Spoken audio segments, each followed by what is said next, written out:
Mbak Lela melihat pembaca yang merasa relate sama K-pop, K-drama gimana? Saya bilang it's up to them. Memang saya menciptakannya tokoh Indonesia, tapi kalau mereka mau membayangkannya tokoh kesukaan mereka, terserah mereka gitu. Jadi mulailah saya tahu ini generasi baru. Makin kelihatan kan, oh ini anak-anak generasi Z gitu. Dan mereka semua pada, aduh kita sekarang bebas banget, berterima kasih banget sama rata-rata begitu sikapnya. Jadi kayak memberikan perspektif yang lain dengan pengalaman hari jadi ini ya. Mereka tuh merasa relate, kalau istilah mereka kan relate ya. Relate, kalau kita kan istilahnya nyambung. Nyambung ya. Nyambungnya tuh kayaknya karena mereka anak-anak muda, tokoh-tokoh muda. Mungkin karena mereka melihatnya ini mahasiswa yang idealis. Jadi mereka sendiri sampai bilang, aduh kita kok pikirannya nggak seperti ini, kita tuh nggak gitu loh. Sementara ini kan pikirannya negara, dan bangsa, berani untuk keadilan. kalau ditangkap, berani sampai mereka disiksa sebagainya. Jadi mereka sendiri merasa, mereka they try to picture themselves gitu.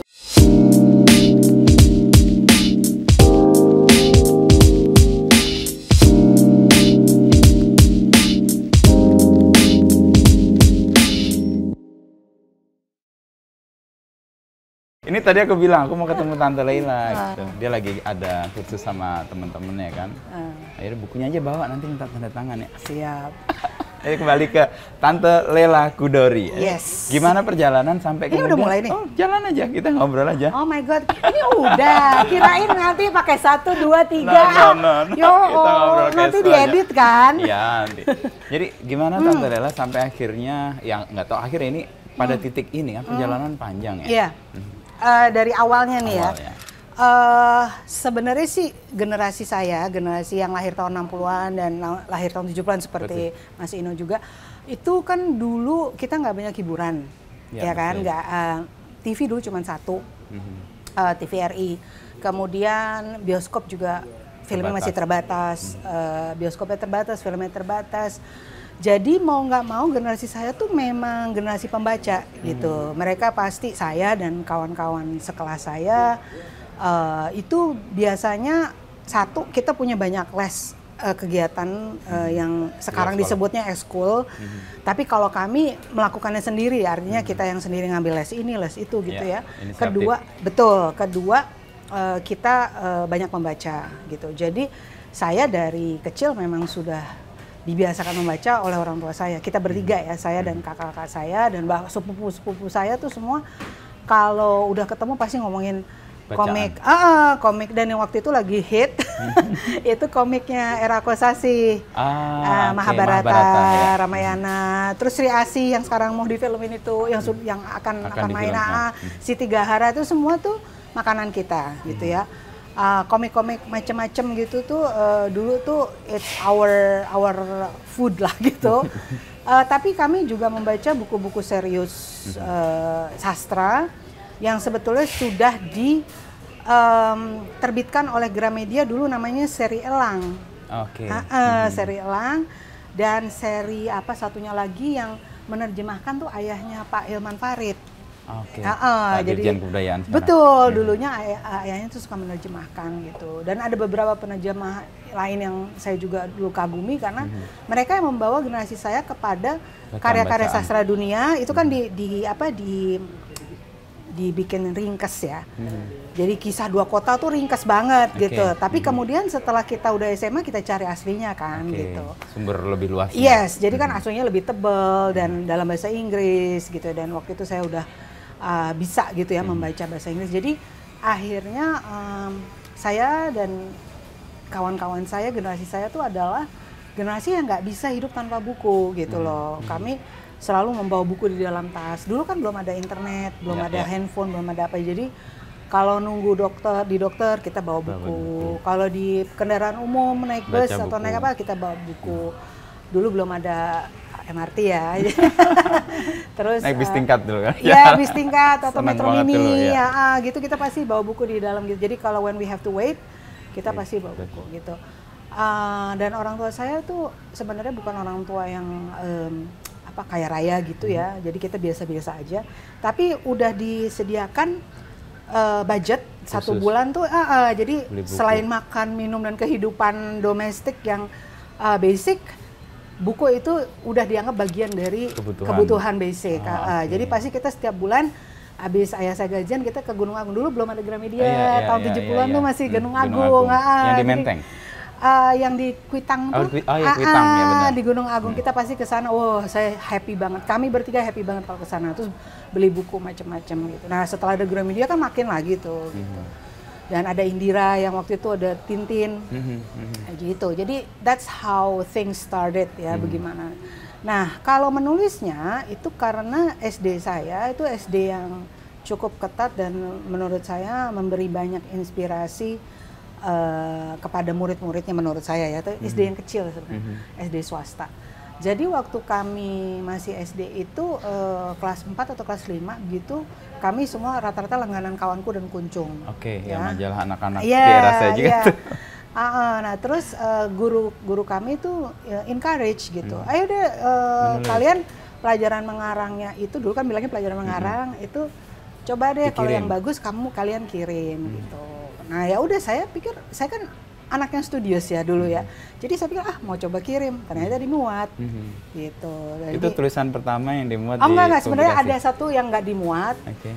Yang satunya lagi dia, jadi saya kirim 2, yang satu nggak dimuat, yang satu dimuat itu yang pesan sebatang pohon pisang. Okay. Nah, cerita pokoknya pohon pisangnya berbicara kepada pembaca gitu bahwa dia itu adalah makhluk yang sekali tumbuh nanti terus dipakai oleh manusia tapi habis itu selesai kan ditebang terus nanti tumbuh lagi gitu. Jadi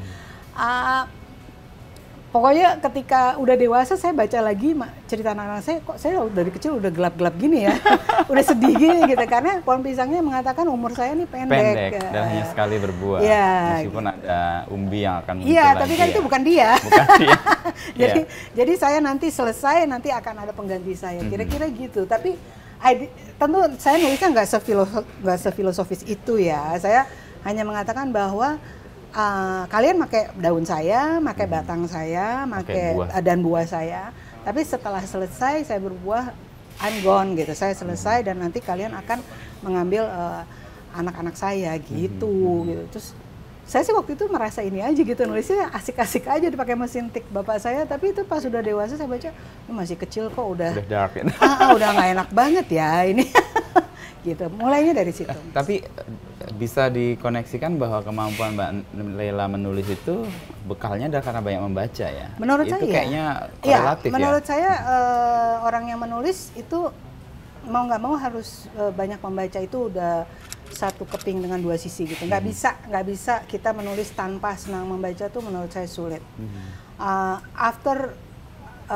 Setelah saya dewasa ya, setelah saya kuliah, saya percaya sekali apa yang dikatakan nama Noam Chomsky. Dia kan ahli linguis sebenarnya, bukan politik ya, tapi dia he became a political analyst ya. Tapi awalnya dia tuh kan lebih dikenal sebagai linguis, dan dia kan pernah mengatakan bahwa kita mempunyai semacam kayak map brain.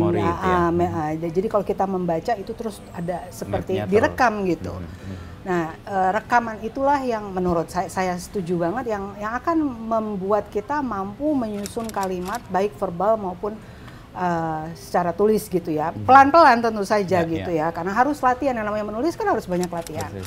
Nah, saya percaya betul orang-orang yang banyak membaca itu akan jauh lebih fasih dalam menulis atau bicara kalau dia latih dibandingkan orang yang kurang membaca. Lalu tahapan untuk Mbak Leila kemudian kan dari sekolah tadi ya SD, lalu ketemu dengan profesinya, ada rentang yang agak panjang juga. Iya, saya ini angkatan yang percaya di masa lalu itu profesi itu yang dulu kita kenal tuh cuman dokter, insinyur, sama pengacara. Iya kan? Itu profesi yang profesional, ada kode etiknya itu. Kalau kayak bapak saya wartawan kita, gitu kan ya. Jadi biasanya anak-anak generasi saya itu selalu menjawabnya itu, mau jadi apa, dokter atau insinyur atau tentara dulu. Ada juga yang tentara. Iya. Ada. Tapi it's always those three ya. Jadi saya termasuk yang kepengen jadi dokter dulu, masih kecil ya mikirnya dokter. Jadi karena itu saya benar-benar fokusnya masuk IPA.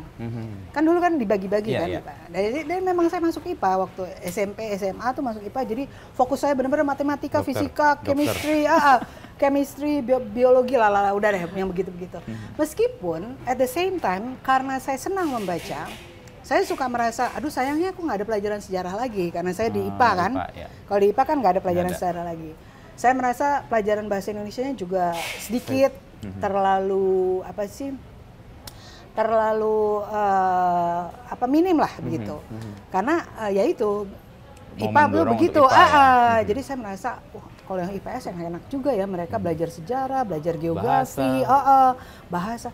Anyway, tapi kan kemudian saya ikut Sipetmaru, saya diterima di FISIP waktu itu, tapi saya juga ikut tes. Waktu itu dibuka tes untuk ke Kanada, dan untuk beasiswa penuh dari SIDA dari Kanadanya. Dan saya mendapatkan itu, kan itu diseleksi dari banyak orang, saya mendapatkan itu. Nah, ayah saya mengatakan, waktu saya bilang, aduh, ini gimana ya? Saya tertarik masuk UI, sama itu. Terus ayah saya bilang, kalau kamu memang belajar political science, sebaiknya ambil yang Kanada. Terus saya bilang, kenapa? Ya karena itu kan masih tahun 82 ya. Jadi masih Orde Baru, sehingga buku-buku tuh masih sangat terbatas, disortir lah ya. Disortir. Jadi kalau di sana kamu akan bebas sekali membaca apapun, kamu akan bebas dan wawasan kamu akan lebih luas, kamu akan belajar mandiri. Dan pokoknya ayah saya, ini deh. Saya bilang, encourage terus. Ya, dan dia bilang meskipun saya bilang biarpun itu full scholarship kan itu kan tetap nantinya saya mengganggu. Iya kan, saya pasti kadang-kadang akan minta uang. Dia bilang nggak apa-apa, kita akan ini. Kamu pergi aja. Ya udah, saya terus terang ragu loh. Terus terang saya ragu. Karena jauh loh, Kanada tuh jauh. Dan kalau mau jujur, waktu bulan-bulan pertama saya merasa agak lost gitu, karena bahasa Inggris saya waktu itu dibandingkan yang lain ya termasuk yang kurang bagus gitu. Tapi kan karena saya I'm the only Indonesian di dalam itu, jadi saya mau nggak mau sampai mimpi bahasa Inggris lah gitu ya. Baru lancar. Tapi begitu saya pulang, saya baru ngeh, wah ternyata aku udah lancar. Ya, saya udah lancar waktu saya pulang setahun. Saya sempat pulang sebentar, habis itu pergi lagi. Jadi akhirnya ya udah, menurut saya tuh turning point dalam hidup saya tuh adalah ketika saya ke Kanada. Political science modelnya. Dua, saya ngambilnya comparative development studies, itu studi pembangunan negara berkembang, karena saya merasa kita dari negara berkembang. Lalu political science, ya, jadi saya ngambil double major, karena ayah saya bilang, kamu mau apa nantinya, mau ngapain? Saya bilang, ya karena saya kan waktu itu udah menulis ya, udah mulai menulis, karena saya menulis mungkin ya saya jadi wartawan. Nah kalau jadi wartawan, kamu ambil anything humaniora, jadi sejarah. Jadi dokter lupa ya tadi? Oh lupa, udah selesai, goodbye, goodbye, goodbye. Tapi saya tetap selalu fascinated sama para dokter tuh, terutama kemarin ini waktu pandemi saya luar biasa, saya mikir gila kalau gue dulu jadi dokter, wah ini dedikasinya gila, hebat. Anyway, ya itu terus akhirnya itu yang turning point hidup saya tuh Kanada, yang kedua adalah masuk Tempo. Itu dua itu yang merupakan yang membentuk saya. Keinginan untuk jadi wartawan dan kemudian jadi wartawan Tempo kan akhirnya itu karena pengaruh orang tua yang juga wartawan juga, atau ada interaksi dengan hal? Iya, ayah saya kan bukan model yang kamu harus jadi ini ya, kamu harus jadi, kan enggak, karena kakak saya kan enggak, kakak saya yang laki-laki kan dia dia belajar kehutanan ya, jadi dia menginikan hutan lindung gitu ya. Bakat jadi presiden tuh. Siapa? Presiden kita orang kehutanan sih. Oh iya. Tapi dia IPB. Dia IPB. Nah, jadi ayah saya tuh pokoknya benar-benar apapun yang kamu inginkan silahkan gitu. Dia tidak pernah menggiring kita ke satu profesi, nggak pernah. Bahkan ketika kakak saya yang laki-laki bilang dia tertarik mau belajar kehutanan di IPB, waktu itu belum terlalu umum. Jadi ayah saya, terus itu nanti ya itu dikasih tahu ya, nanti kita belajar tentang hutan jati, tentang ini, tentang semua. makhluk-makhluk yang ada di dalam hutan itu, selain pohon tapi juga makhluk hidup yang lain. Terus ayah saya, oh oke, gitu ya. Terus dan itu masuk dalam sains ya. Jadi ayah saya juga sama-sama baru belajar gitu loh, bahwa karena jurusan tuh udah makin banyak. Jadi kalau saya sih, saya rasa karena tumbuh di rumah wartawan begitu, kemudian saya juga fascinated sebetulnya dengan profesi ini. Ayah saya dan teman-temannya yang suka datang ya. Waktu itu almarhum Sabam Siagian dan kemudian juga Fikri Jufri itu suka datang ke rumah. Mereka ngegosip. Trio Gosip itu bapak sekali dulu ya. Iya, trio itu ngegosip gitu ya. Jadi saya pikir wah ini seru juga gitu ya. They always have their first stories meskipun nggak bisa ditulis gitu. Karena ayah saya bilang ini nggak bisa nih nanti ditulis nih. Nggak bisa ini ditulis, ini semua nih pokoknya kita self censorship di zaman itu ya. Jadi saya langsung kayak gitu ya hidup wartawan di zaman itu gitu. So I was very fascinated. Terlepas saya kepengen jadi dokter ya, tapi saya melihat orang tua saya, bapak saya dan juga Tuti Kakialatu. Tuti Kakialatu dari Tempo kan sama-sama sama Om Fikri, dia juga suka datang ke rumah. Itu teman orang tua saya semua, terus pakai mobil nyetir sendiri gitu. Weh, keren ya gitu. Ada imajinasi. Saya ngeliat, wah gila ibu-ibu, malam-malam terus nanti dia dan dia terus nanti ngomongnya sama teman-teman kolega yang laki-laki yang lain gitu. Fik gitu. Wow. Aku ya mau nggak mau ada semacam keinginan gitu masuk ke dalam keasikan itu. Jadi begitu saya diterima di FISIP dan di Kanada juga, saya terus langsung seperti sesuatu yang otomatis saja. Oke, saya ingin jadi wartawan gitu. Meskipun saya nggak tahu mau wartawan apa. Lalu saya bilang gitu, udah kamu belajarnya di sana aja. Ya emang benar begitu, saya lihat perpustakaannya. Belajar humaniora lebih luas. Itu semua yang namanya Ruth McVeigh sama Ben Anderson tuh pertama kali saya baca di sana. Everything about 65, 65, hal-hal yang nggak boleh dibaca di sini saya baca semua di sana gitu. Dan saya baru berkenalan dengan kegiatan Amnesty International itu juga di sana. Iyalah di mana di Indonesia belum ada. Jadi saya tercengang gitu loh. Ada sedikit sedih gitu karena baru mengetahui bahwa Indonesia tuh begini gitu. Karena saya membaca banyak literatur berbagai hal yang terjadi gitu di Indonesia yang tidak bisa ditulis oleh media di Indonesia saat itu. Di tahun 70-an, 80-an. Nah, di situ benar-benar membuka mata saya. Itu kalau ketahuan subversif itu. Anak sekarang mungkin nggak tahu subversif itu apa. Iya, mereka nggak tahu, mereka udah bebas banget ngomong kan. Iya. Lalu kemudian situ ke Tempo dan awal-awal saya pulang dulu, terus saya pulang tahun 88. Kemudian seperti saya sering cerita di waktu ketika saya menulis novel Pulang, saya kan pulangnya melalui Eropa. Karena saya nggak tahu bahwa saya akan bisa keluar negeri lagi apa enggak kan. Jadi saya bilang sama ini yang memberi beasiswa ya, boleh nggak saya pulangnya lewat Eropa? Biasanya kan lewat Pasifik. Jadi Hong Kong atau Jepang, terus Jakarta. Nah, dulu lewat Cathay Pacific atau lewat Japan Airlines ya. Jadi, nah terus saya bilang boleh nggak saya lewat Eropa? Karena saya pengen ke Eropa, saya ada saudara di sana, saya bisa berhenti di Belanda, nanti terus saya keliling, ada yang namanya Eurorail dulu. Nah, dulu jadi masih belum euro, duitnya masih masing-masing tuh. Jerman mark. Yes.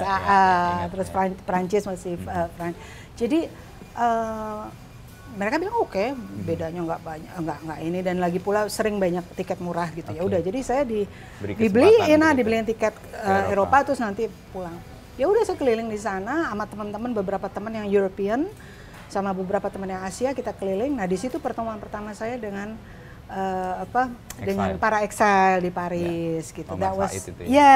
Karena kita rame-rame masuk ke restoran itu dan si Pak Umar itu pada ini kayak orang Indonesia kelihatan gitu saya Indonesia. Kan yang lain-lainnya kan European, ada orang Prancis, ada orang India, teman saya ada orang, terus ini kelihatan. Terus ditegur saya. Disamperin. Iya, dia cuman, kamu orang Indonesia, langsung loh dia pakai bahasa Indonesia. Terus saya bilang, oh iya Pak gitu. Lah ternyata kenal bapak saya. Oh pastilah di era itu. Udah akhirnya kita ngobrol, dan dari situ tersimpan aja. Saya nggak langsung pikir mau nulis gitu, tapi saya baru mengetahui, oh ada ya Excel gitu ya di tahun 88 itu. Terus Pak Umar bilang, oh banyak belasan ribu, kan udah dengan keturunannya dengan bukan hanya di Paris, ada di Belanda, ada di seluruh Eropa tuh tersebar, juga ada di Kuba dan di Cina. Tuh saya gitu. Nah di situ saya menyimpan cerita itu, kemudian pulang saya cerita sama ayah saya, terus saya bilang, oh ya kenal lah, gitu. Saya ketemu Pak Umar saya 2007 atau 2009. Ya, beliau meninggalnya 2008. Ya, 2007 berarti. Berarti ya? 2007. Pas ke Prancis dulu juga, ke restoran Indonesia itu. Iya, juga. iya, iya. Dan itu emang waktu kuliah itu kan baca-baca soal ya kiri dan sebagainya. Dan dulu kan sering kirim newsletter ya. Ya, di era sering. itu ya. Saya terpapar dan juga beliau karena tuh itu. udah sebagai orang yang sepuh ngerti loh email. Iya apa. persis, dan sangat Iya, update. sementara ayah saya nggak bisa tuh. Dia masih pakai mesin tik gitu. Mungkin karena cara itu yang paling memungkinkan untuk dia berkomunikasi dengan orang lain. Betul ya, betul. di Jadi luar. saya kagum, wah gila bisa ngirim email gitu. Dan dia nanya-nanya terus, novelnya kapan? Novelnya kapan? Terus Eropa, jadi itu kayak kumpulan ya Mbak Lela di Kanada belajar soal Indonesia 65 dan sebagainya. Di situ ketemu Excel yang mengalami langsung. Gitu. Terus ke Indonesia. Ya, terus saya meminta, saya ngomong sama orang tua saya belum bisa full time kerja karena mau mengumpulkan cerpen-cerpen saya yang selama ini saya tulis. Jadi terus ya mereka bilang, ya oke, tapi kamu harus cari your own penghidupan. Iya. Oke, tinggal di sini kan ya orang tua saya rada-rada kayak barat itu ya, sedikit kayak barat bagiannya. Jadi sure tinggal di sini gitu. Tapi kamu harus cari uang ini sendiri. Mandiri uang saku gitu ya. Mati aja gue nih gitu kan. Akhirnya ya saya sempat sambil saya mengumpulkan cerpen-cerpen saya dan saya rewrite lagi dan sebagainya, itu kan udah lama. Yang ada di Moti Kompas, di Horizon itu saya kumpulkan lagi. Lalu saya part time gitu di Jakarta dulu kan ada majalahnya Gramedia namanya Jakarta sebentar gitu ya, part time. Selesai kumpulan cerpen selesai, udah terbit, terus saya masuk Tempo. Itu 89. Jadi saya tuh di rumah 88 ngerjain itu ya nggak nyampe setahun lah gitu. Lalu kemudian ke Tempo. Ya, saya masuk Tempo tuh sekitar April atau Mei 89 kayaknya, saya lupa. Ya, terus ya udah waktu masuk itu saya udah disampaikan oleh para pemimpin, kamu tuh bisa nulis, kamu tuh penulis, tapi ini kan Tempo sudah udah rapih gitu strukturnya. Jadi kamu harus dari bawah, dari awal. Bahwa nanti kamu karena ternyata bisa nulis kan nanti itu kan bisa naiknya cepat sendiri. Tapi kamu you have to start. Saya bilang, lo emang maunya begitu karena bapak saya bilang kalau kamu mau belajar jadi wartawan, belajarlah di tempat yang strukturnya udah jelas. Sistem penilaiannya udah jelas. Jadi masuk ke tempat seperti Tempo atau Kompas yang udah ada gitu loh strukturnya. Jadi jangan yang baru gitu, jangan ke media yang masih baru. Kalau kamu udah punya modal, baru kamu ke media-media yang baru, kamu ikut membangun. Ya kamu ikut membangun. Tapi kalau sekarang karena saya masih istilah dulu hijau, kalau sekarang hijau udah lain lagi tuh artinya. Yesterday afternoon gitu ya. kemarin sore. Tapi kalau sekarang tuh kalau hijau dikirain environmental. Oh iya. Beda banget. Konsep warnanya beda banget. Nah, karena saya anak kemarin sore, jadi benar-benar udah masuk Tempo lu dari zero ya. Iya, saya bilang emang saya mau belajar reporting karena saya taunya menulis aja, saya nggak tahu reporting. Ya udah, saya benar-benar disuruh dari nol ya. Wawancara. Apa dulu Radius Prawiro lah, nggak tahu ekonomi langsung jepret wawancara Radius Prawiro, wawancara macam-macam. Bahkan di tahun pertama sebelum baru berapa bulan udah langsung oke, kamu wawancara Cory Aquino. What? Oh, Filipina ya. Halo. Like I'm still new here gitu kan. Wow, udah. Tapi dapat, cuman maksudnya ditantang terus. Bisa ndak gitu. Mas Bambang Pujono bisa ndak gitu. Ya, masa kita bilang nggak bisa, kan nggak enak gitu. Saya bilang, iya saya coba mas. ya sudah. Tapi kalau nyerah bilang saja. Waduh, pokoknya nggak, kalau kita untuk menolak tuh udah nggak boleh, nggak mungkin juga, nggak boleh kalau di Tempo nggak boleh nolak. Ya udah, jadi saya dicecar banget, di drill banget. Sama seperti semua kawan-kawan di drill, ya yang menumbuhkan rasa keinginan tahu dan rasa keadilan. Selain ketika saya sekolah di Kanada gitu, tapi juga di Tempo. Ketika di lapangan ya. Jadi makanya Pulang dan Laut itu menurut saya pilihan-pilihan temanya banyak pengaruh karena saya bekerja 28 tahun di Tempo gitu. Seandainya kalau saya nggak kerja di situ, mungkin nggak jadi pilihan. Mungkin nggak jadi, mungkin akan lain topik saya gitu. Mungkin ya, saya nggak tahu. Mungkin kayak tadi rekaman di otaknya kalau menurut maybe I think so. Mapnya itu mengarahkan ke jalan yang akan kita mau nggak mau begitu. Dan ketika orang suka bertanya soal tokoh-tokoh karakternya begitu, saya bilang yang mau nggak mau kan kita memasukkan diri kita di dalam tokoh-tokohnya gitu. Lebih hidup juga kan, exactly. Lebih real ya. Lalu kemudian Mbak Lela juga sangat dikenal sampai sekarang bahkan untuk tulisan-tulisan sinopsis film, lalu resensi dan sebagainya. Itu gimana? Tadinya kan jadi reporter nol, politik, ekonomi semua dihajar, tiba-tiba dan sangat dikenal dan otoritatif di situ. Iya, itu gini, kalau di Tempo saya nggak tahu ya di media-media lain, tapi setahu saya kayaknya Kompas juga dulu gitu ya. Spesialis gitu? Enggak, justru kami diputar. Rolling ya. Antar des. Gitu ya. Ini sakit karena udah pensiun jadi mesti mikir apa sih dulu. Pensiun tahun berapa, Mbak? 2017. Pas ini meluncur. Pas ini meluncur 12 Desember 2017 saya pensiun dari Tempo. Kan usia kan, kalau pensiun kan usia. Jadi jadi nanti kita 3 bulan di ekonomi, 3 bulan di hukum. Dulu waktu hukum sama krim dipegang oleh Karni Ilyas. Karni Ilyas kan dulu Tempo dulu. Pemirsa. Dulu ya nggak begitu. Dulu sih cuman nulis apa lah. Kamu tulis ini ya, pengadilan ini ya, Bang. Tapi suaranya udah khas kayak gitu ya. Oh ya udah, tapi kan dulu Tempo masih Tempo ya. Jadi hukum dulu ya. Dia hukum dan krim pegang itu. Dan saya senang sama krim kan sebenarnya. Kalau hukum kan banyak bergaul sama pasal-pasal. Jadi saya, Bang, aku ambil yang ini ya, Bang. Kriminal, gitu. Terus, cerita manusia kan itu. Manusia terus ntar ada bunuh-bunuhannya gitu. Kan aku seneng cerita-cerita kriminal gitu. Jadi aku ada story-nya kalau kriminal kan gitu sih. Ini dibunuh kenapa? Ada motif apa kan gitu. Ada cerita. Kalau menarik untuk mencari. Kalau hukum ada ceritanya juga. Cuman kan yang ditulis harus persoalan masalah hukumnya gitu. Di hukumnya begini. Jadi aku gitu. Terus, Bang, saya krim lagi ya, Bang. Ya, kamu sekali-sekali harus hukum juga gitu. Ya, Bang, gitu. So, abis itu kita ntar ke seni, abis itu kita ke nasional untuk politik. Jadi kita diputar-putar. Nah, waktu saya di kesenian itu ya saya disuruh penugasan. Sebenarnya sih kalau yang nulis review tuh kalau di Tempo itu biasanya yang udah senior. Waktu itu Mbak Isma Sawitri sama kadang-kadang GM kalau dia lagi tertarik nulis review, dia pernah nulis review bagus banget tuh, Blue Velvet judulnya film. Atau Mbak Isma, atau kadang-kadang Putu Wijaya, pokoknya senior semua gitu. Nah, tiba-tiba ya mereka kan juga sibuk ya. Mbak Isma waktu itu nahkoda dari Ekbis, kompartemen Ekbis. Mas Putu juga sibuk, dia udah mulai bikin film tuh waktu itu. Ya apalagi GM, Pemret. Terus ya aku disuruh gitu, ini ada film bagus, yang nyuruh gitu saya inget tuh Fikri Jufri. Lalu kamu coba mau nggak review film? Aku langsung what? Karena nama-nama besar sebelumnya. Cuman sebenarnya dari sisi teori saya kan pernah ngambil, meskipun saya belajar political science, saya pernah ngambil kritik film sebagai elektif.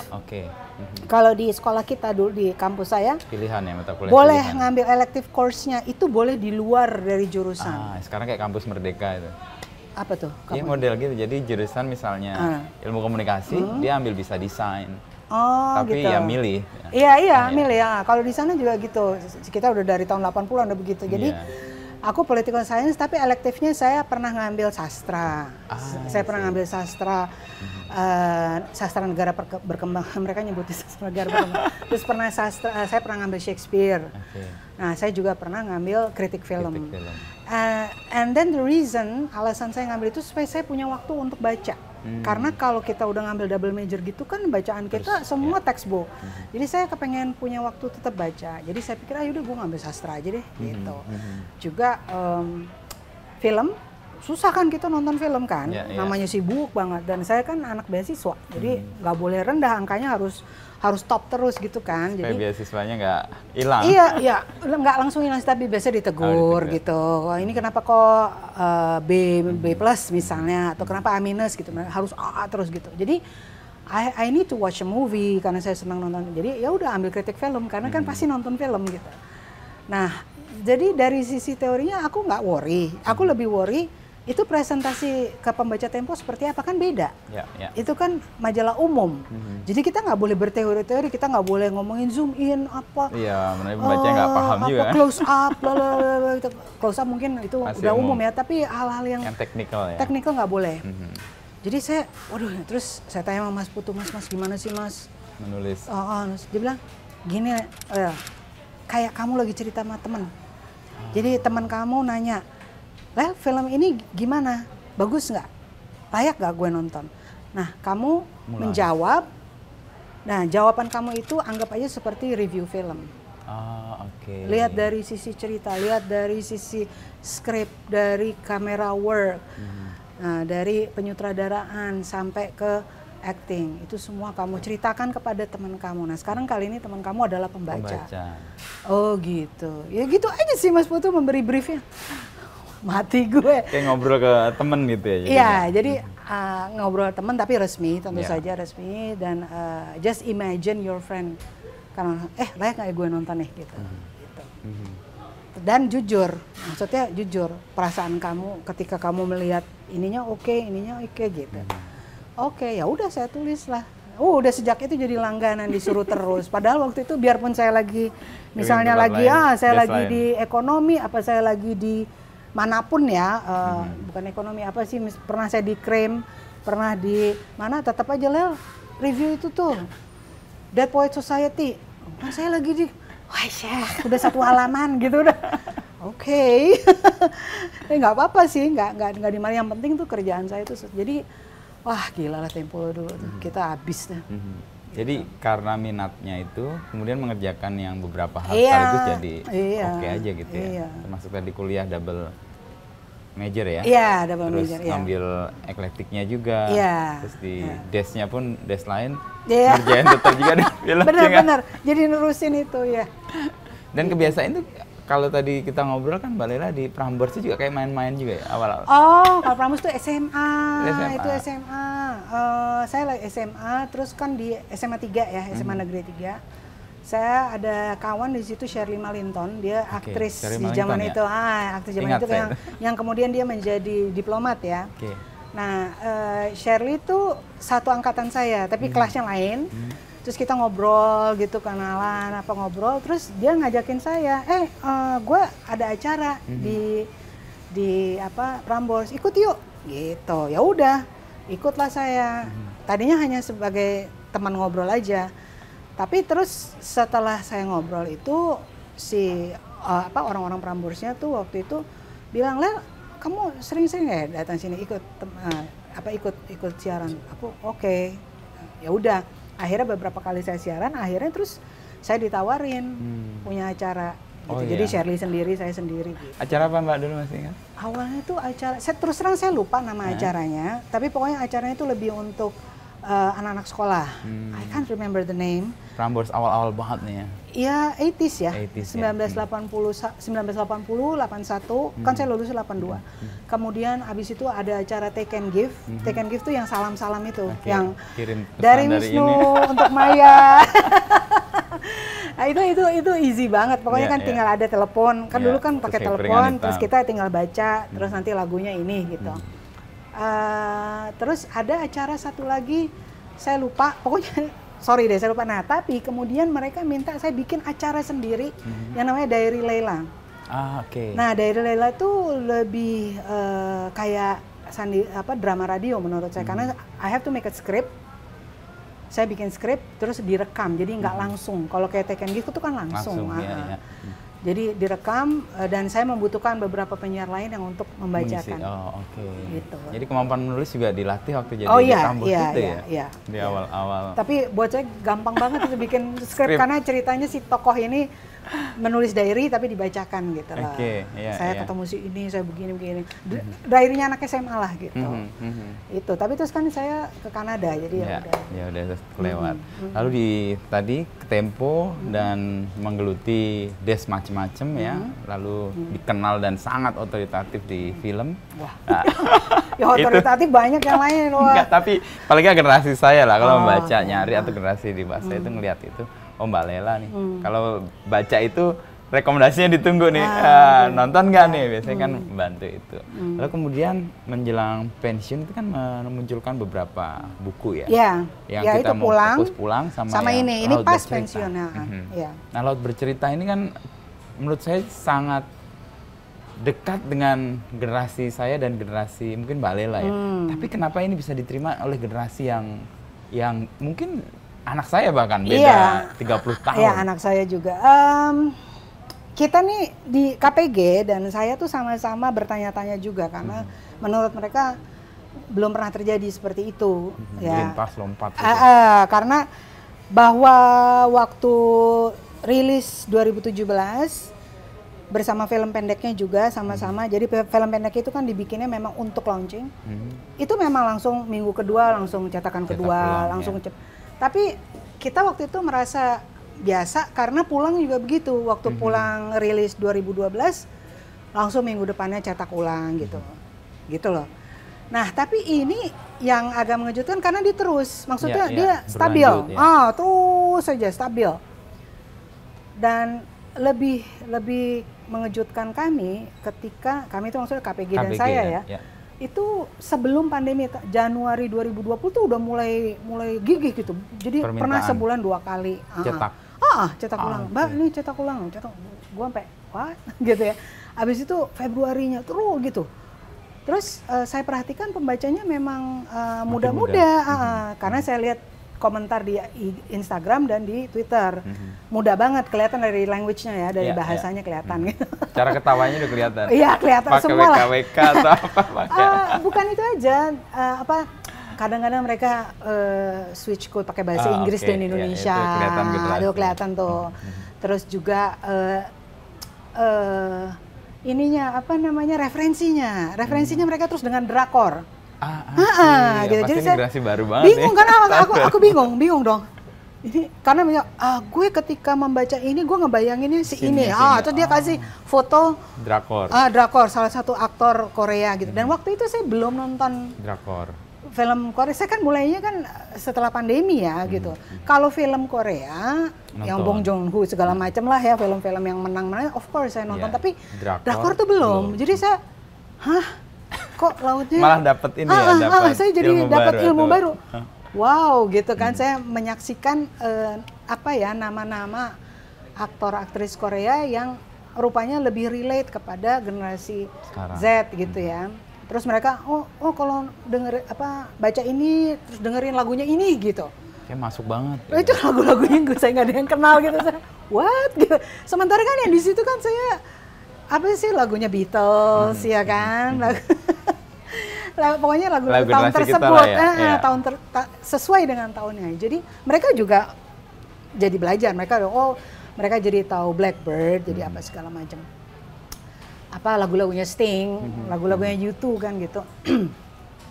Tapi saya sendiri juga jadi wah ini menarik nih. Mereka relate-nya ke situ gitu. Nah, tapi kan itu memang imajinasi pembaca, itu hak mereka. Mereka mikirin it doesn't matter, it's up to them gitu ya. Dan saya pernah ditanya sama orang-orang, Mbak Lela melihat pembaca yang merasa relate sama K-pop sama K-drama gimana? Saya bilang it's up to them. Memang saya menciptakannya tokoh Indonesia, tapi kalau mereka mau membayangkannya tokoh kesukaan mereka, it's up.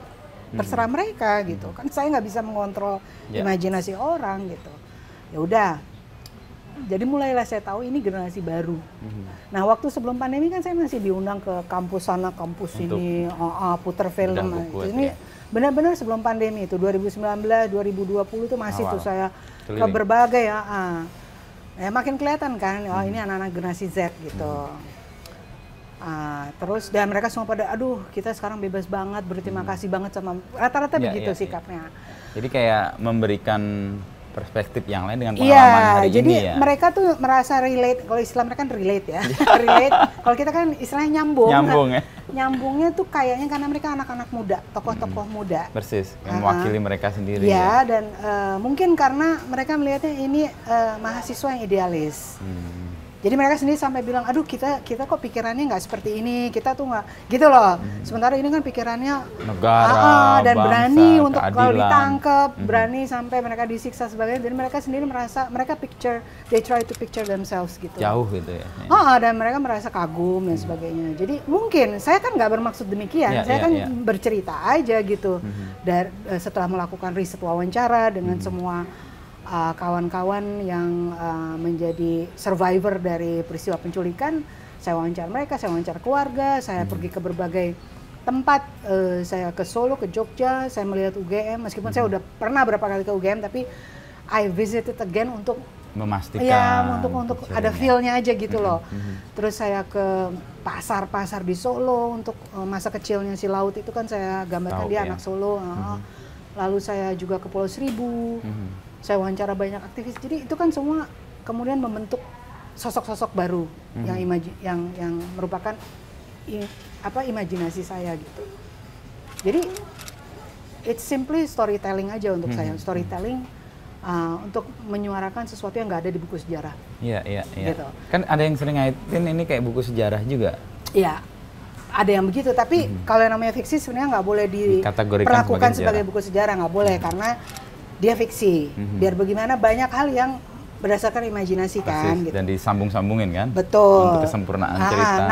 Namun memang vibe dan feeling dan kalau menurut Robertus Robert ya, salah satu aktivis di masa itu, sekarang dia dosen di UNJ ya? Dia di UNJ, betul. Dia mengatakan bahwa bukan teksnya yang merupakan teks sejarah, tetapi feel-nya, vibes-nya, dan mentalitas yang dikirimkan di buku ini, spirit itu adalah sejarah, zamannya gitu. Jadi rasa sedihnya, misalnya kan orang tua yang kehilangan, ya kan, kakak adik yang kehilangan, atau kekasih atau istri atau suami yang kehilangan, itu terwakili gitu loh oleh buku ini. Jadi nah menurut saya itu jadi, tapi kita nggak boleh mengklaim ini buku sejarah karena semua fiksi sejarah tuh harus ingat kata fiksinya gitu. Meskipun Mbak Lela membuat novel ini dengan riset yang serius juga, kayak akademik. Risetnya kan saya tuh benar-benar saya lakukan seperti halnya saya kalau melakukan riset untuk tulisan Tempo. Jadi kami di Tempo kalau bikin investigasi atau edisi khusus ya kan, teman-teman pernah bikin edisi khusus Wiji Tukul, edisi khusus macam-macam ya. Monumental. Nah jadi itu kan melakukan riset dulu ya kan. Persis yang Mbak Lela lakukan untuk jadi novel tekniknya ini juga. Itu teknik yang saya lakukan, teknik jurnalistik. Jadi saya wawancara. Tapi saya bilang dari awalnya, ini saya mau nulis novel. Bukan untuk Tempo gitu. Mereka tahu, dari awal mereka tahu dan sama sekali tidak keberatan gitu. Bahkan mereka merasa ini harus disuarakan gitu. Berapa lama Mbak Lela proses untuk riset sampai kemudian imajinasi tokohnya terbentuk? Nah ini akan memalukan karena lama. Kan saya masih ini klaim saya supaya saya kan masih full time bekerja sebagai wartawan. Jadi kalau Laut Bercerita mulai risetnya 2013. Wow, hampir 5 tahun ya untuk proses ya. Terus mulai menulisnya 2016. Selesainya 2017 gitu. Jadi pulang kan 2012 meluncur. Tadinya saya menulis Namaku Alam yang merupakan prequel dari Pulang. Tapi terus saya stuck. Nah, saya stuck, terus saya bilang sama Gramedia, sama KPG, saya bilang nggak bisa deh, gue nanti aja gitu. Nanti, up to you, pokoknya nulis. Ya udah, akhirnya saya belok lah ke laut ini. Laut. Gitu. Jadi 5 tahun riset untuk mendapatkan imajinasi tokoh-tokohnya, baru setahun menulis itu. Mbak Lela kan 2016. ceritakan soal judulnya ini kan baru ketemu setelah Mbak Lela datang ke Pulau Seribu ya. Ini kan kuat banget nih, Laut Bercerita. Tadinya tuh saya lihat judulnya, ini cerita apa ya? Ternyata nama orangnya tokohnya itu. Itu justru kekuatan dan dia storytellingnya di situ ya. Kalau nama itu memang muncul belakangan ya. Jadi waktu ke Pulau Seribu, nama dia masih nama sementara. Saya udah tahu pasti saya akan ubah. Jadi saya masih saya masih pakai nama Layang Seta.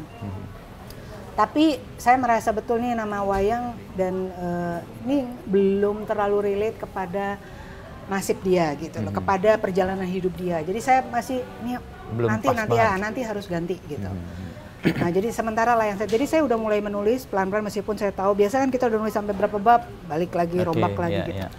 Nah itu masih pakai Layang Seta. Nah lalu begitu kita ke Pulau Seribu, saya diajak sama penulis lain, Iksaka Banu, Kurnia Effendi. Kita ke ini yuk, ke Pulau Seribu. Aku mau ngelihat bangunan Belanda gitu yang di Onrus. Ya. Wah kebetulan karena saya habis wawancara Usman Hamid, dia dulunya Kontras sebelum dia dulu angkatan saya tuh. Oh gitu. Dia kan ditugaskan Cak Munir almarhum ke Pulau Seribu. Gitu. Dia ceritakan saya wawancara itu semua ada semua tuh di bab Pulau Seribu kan ada. Jadi saya oke, gue juga mau untuk melihat meskipun saya tahu itu semua udah nggak ada ya, tulang-tulang udah nggak ada, tapi just for the feel of it. Udahlah sih. Mas Banunya ngelihat apalah bangunan apa, gue ngelihat laut biru gitu ya. Ngelihat laut. Terus ya udah di situ saya merasa wah ini si laut ada di bawah sini gitu. Waktu itu namanya masih Layang Seta, itu ada di bawah sini. Udah. Jadi saya harus namain Biru Laut gitu. Terus judulnya juga ketemu di situ, Laut Bercerita. Ya. Tapi tokoh-tokoh yang muncul di situ, tokoh yang kuat kan si lain-lain itu kan kayak menggenapi apa sih ekosistem orang-orang itu ya, atau universe-nya lah gitu. Itu dari orang-orang yang nyata juga? Iya, saya tanya sama mereka, ya tentu saya wawancara Budiman dong, dia kan pimpinannya PRD, dedengkotnya PRD. Saya wawancara dia lagi meskipun udah kenal sama dia dari zaman Tempo di Bredel gitu, saya udah kenal dia dan saya juga sempat menengok dia di Cipinang. Tapi saya khusus untuk ini saya wawancara dia lagi, dia waktu itu anggota DPR gitu kan. Terus tapi dia udah banyak yang mana ya? Tunggu. Kan saya bilang, yang cerita Senen atau di mana gitu. Dia gini. Mas, itu teman-teman pada cerita peristiwa Belangguan misalnya. Belangguan. Oh iya Belangguan. Oh iya. Oh iya kita disiksa juga. Dia bahkan dia saking udah sering ditangkap dan disiksa. Udah nggak ada feel lagi. Dia tuh udah yang tunggu yang disiksa ini gitu, yang sementara kita kan yang dengerin udah yang tegang gitu ya, yang aduh disetrum dia apa dia yang iya itu pertama kali disiksa. Sebentar, saya SMA juga pernah ditangkap gitu. Saya bilang di SMA lu ditangkap. Cilacap. Iya dia cerita waktu itu juga deh. Aduh jadi setelah wawancara itu saya pikir ini kayaknya komunitas kelompok mereka ini seru gitu. Mau diluaskan. Iya, jadi saya kemudian meluaskan cerita. Tadinya saya cuma mau cerita penculikan dan keluarga, akhirnya saya luaskan. I have to give a context background.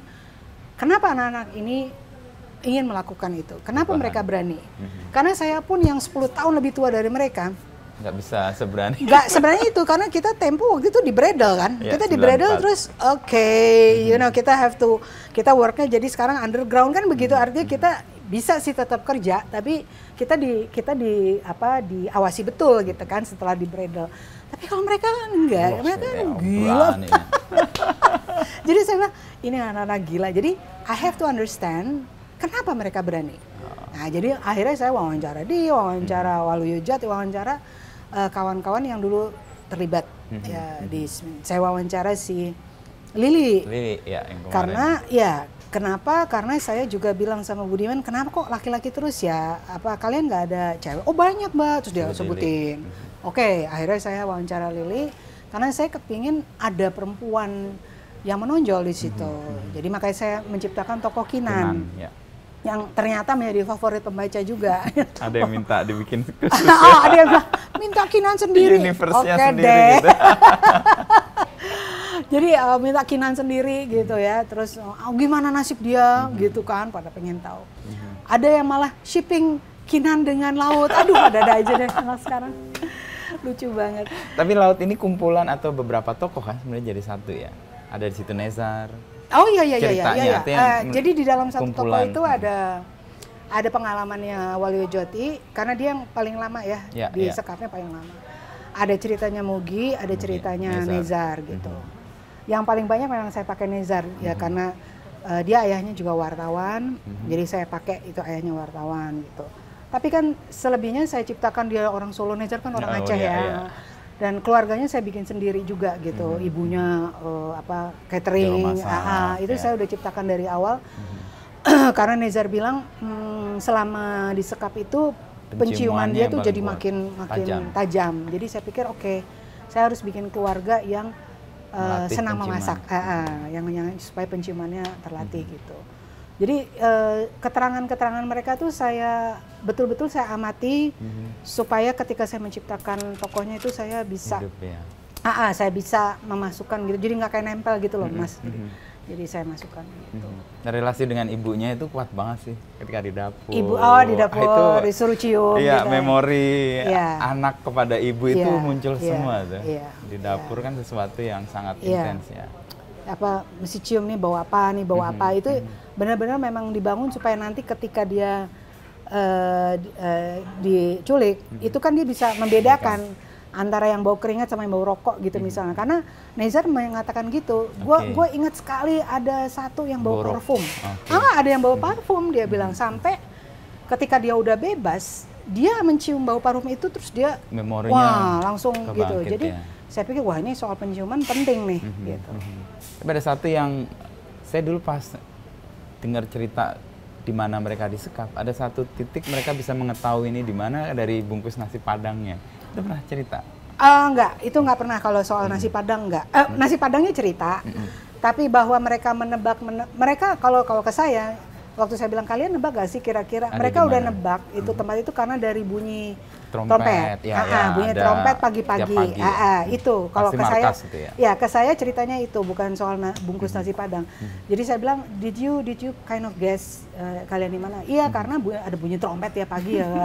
Nggak mungkin lah itu di perumahan gitu kan gitu. Terus mereka jadi nebak-nebak. Cuman kan nggak tahu yang mana. Iya kan? Yang mana yang kelompok mana? Iya, banyak gitu kan. Jadi mereka nggak tahu. Tapi for sure gitu ya, ini ada bunyi trompet. Cuma mereka nggak tahu mereka di Jakarta sebelah mana gitu.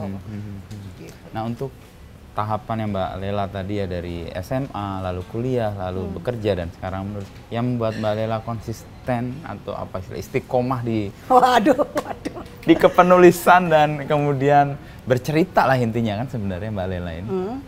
Apa yang membuat Mbak Lela punya energi terus? Karena itu udah napas saya gitu. Itu udah bagian dari napas saya aja gitu. Jadi kalau saya udah terbiasa sekali saya datang ke sini atau saya kemanapun saya keluar rumah itu kayak udah kepasang semua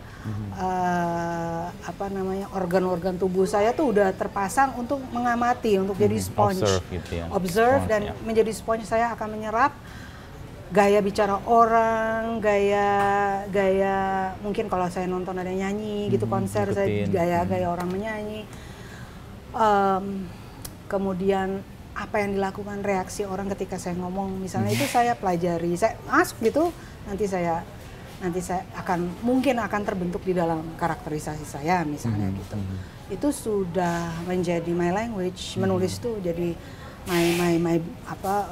napas, menjadi napas saya dan menjadi bahasa saya gitu, bahwa ini menarik untuk suatu hari saya tulis gitu misalnya. Dan banyak sekali Mas, ada so many plans gitu ya, saya pengen nulis ini dan itu semuanya udah ditulis di notes-notes yang berbeda gitu ya. Nih saya mau nulis misalnya abad ke-13 Nusantara gitu. Oh, ada plan itu? Ada, tapi kan itu risetnya kan? panjang. Ya, betul. Risetnya panjang dan saya kan mau bikinnya agak fantasi ya.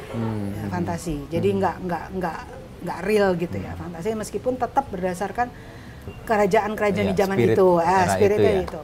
Terus ada lagi pengen bikin kumpulan cerpen, ada lagi kepengen masih soal 98. 98. Bukan laut, bukan, tapi 98 98 yang lain gitu. 98 kan kejadiannya banyak ya. Selain ada penculikan, ada apa namanya, what happened to Chinese Indonesian gitu. Terus what happened to pemilik-pemilik toko yang ketika terjadi mereka pembakaran pergi, dan penjarahan yang sampai sekarang kita nggak pernah paham siapa yang melakukan itu gitu ya, karena waktu gelap itu ya. itu gelap banget, nggak paham. Hal-hal seperti itu buat saya nggak tahu apakah saya masih akan hidup untuk menyaksikan the truth comes out gitu loh.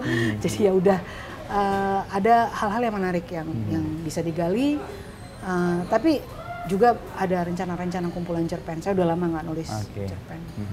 Jadi itu menghadirkan kayak panggilan, tapi juga menghadirkan kegembiraan buat Mbak Lela ya. Menulis, saya menceritakan. Panggilan kayaknya hebat banget ya.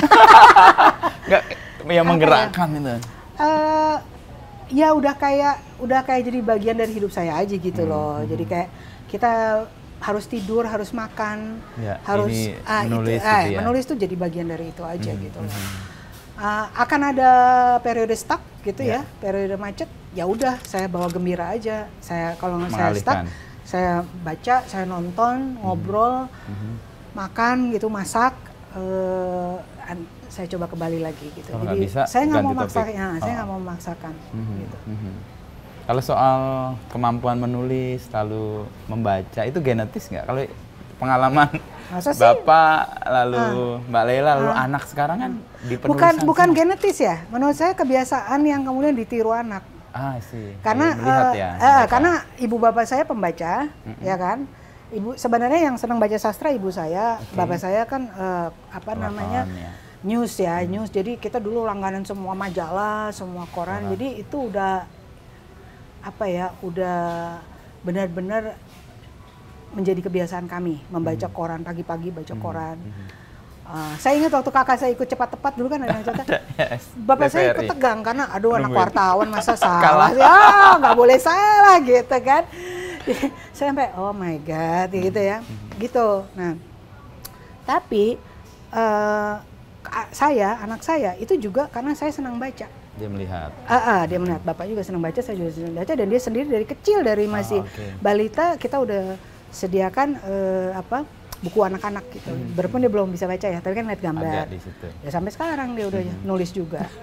Gitu. Jadi kayak terwariskan I think it's kebiasaan orang tua yang kemudian diterima anak melihat gitu. Anak melihat dan mereka niru. Menemukan keseruannya dan ikut. Dan menurut saya orang tuanya juga memang mesti aktif sih, mesti nih dibeliin lagi gitu. Dan itu yang terjadi pada teman-teman saya yang penulis juga. Mereka melakukan itu sama anak-anaknya. Gitu, mereka beliin anaknya buku anak dan rata-rata anak-anak penulis yang saya tahu itu pada pembaca semua gitu. Dan sekarang lihat perilaku jadi orang tuanya. Bukan genetik sih, lebih ya kayak kalau misalnya yang orang tuanya olahragawan, pasti anaknya pun udah disuruh ikut olahraga kan dari kecil kan gitu. Kalau next gimana Mbak? Laut bercerita, Lela bercerita apa lagi? Kita kan permintaan paling tinggi. Saya lagi nulis Namaku Alam yang kemarin tertunda. Yang stuck ya? Itu universe-nya Pulang. Jadi dia anak masih nyambung, anaknya Tapo. Dia kan ada di Pulang, dia ada. Alam tuh ada. Tokoh Alam tuh di Pulang itu ada. Di belakang, di sepertiga belakang ya. Nah kemudian sekarang saya menceritakan masa remaja dia waktu dia SMP SMA. Dalam waktu dekat. Tunggu ya. Tahu. Yang penting happy. Iya, yang penting happy. Kalau stuck ya masak dulu. Masak, nonton ya. Semua OTT saya langganin. Waktunya gimana bagi Mbak? Ya kan saya sekarang udah pensiun, jadi saya happy banget gitu karena I have more time untuk watching movies. Dan watching moviesnya bukan kan harus nulis gitu ya. Meskipun kadang-kadang kadang-kadang saya juga nulis ya untuk Tempo kan. I'm really happy dengan situasi sekarang gitu. Dan itu 28 tahun di Tempo itu sesuatu yang penuh pelajaran buat saya. Saya nggak akan mau mengubahnya, saya nggak akan mau trade dengan anything karena saya banyak belajar dari situ. Ya. Kalau saya nggak bergabung dengan Tempo, belum tentu saya akan menghasilkan karya-karya Pulang atau Laut Bercerita gitu. Jadi banyak cara berpikir saya tuh terbentuk di situ, di Tempo dan di Kanada, di kampus saya. Karena berangkat tadi mengosongkan diri tuh ya dari nol tadi ya. Iya, dari nol. Dan kemudian banyak diisi. Gitu. Lalu untuk yang tadi Mbak Lela cerita itu ya, yang alam tadi ya. Namaku Alam. Namaku Alam. Tadi kan sempat stuck ya. Untuk mulainya lagi gimana caranya? Kan risetnya udah. Dan ceritanya outline-nya sebetulnya sudah ada. Ya, bahkan awal dan endingnya udah ketahuan. Udah di-set. Middle-nya yang selalu susah, tapi middle-nya pun juga sebenarnya saya udah ada karena ini kisah cinta dia, ya, gitu ya. Namun kan biarpun saya bilang ini cerita remaja, kisah cinta dan sebagainya, ini kan dia anak tapol. Dia anak pasti tapol. Ada kesulitan-kesulitannya. Wow, udahlah dulu bersih lingkungan, bersih diri, atau apa dan bapaknya kan tewas di eksekusi kan. Jadi akan banyak hal yang menyangkut itu. Jadi biarpun ini cerita alam ketika remaja, tapi banyak sekali hal yang menyangkut sejarah dan politik, gitu. Dan ini kayak ada benang merah ya Mbak, laut, pulau. Nggak sama laut, ya tapi universe-nya beda loh ya. Maksudku topiknya gitu ya. Oh topiknya ya. Soal bagaimana mereka melawan sesuatu. Ya yang menyamakan Orde Baru lah. Karena kita hidup di situ ya. Yang menyamakan Orde Baru aja. Iya. Sebenarnya nanti setelah alam saya udah berjanji pada diri sendiri saya mau bikin kumpulan cerpen. Kumpulan cerpennya agak ringan lah gitu. Kayak snacking gitu ya. Iya, tapi editor saya si Christine pas baca cerpen saya satu ada gitu, dia bilang, iya ini ringannya Mbak Lela gitu. Christine KPG? Iya. Karena aku bilang, ini aku mau bikin kumpulan cerpen kayak gini. Pas dia baca, ini mah ringannya Mbak Lela. Tetap aja gelap, dia bilang gitu. Terus karena ceritanya memang rada sedih dan gelap gitu ya. Tapi maksud saya penulisannya ringan gitu loh, nggak harus. Risetnya tuh nggak terlalu sebanyak yang laut ya. Mungkin diawali dari pohon pisang tadi karena udah genrenya udah ketemu agak gelap.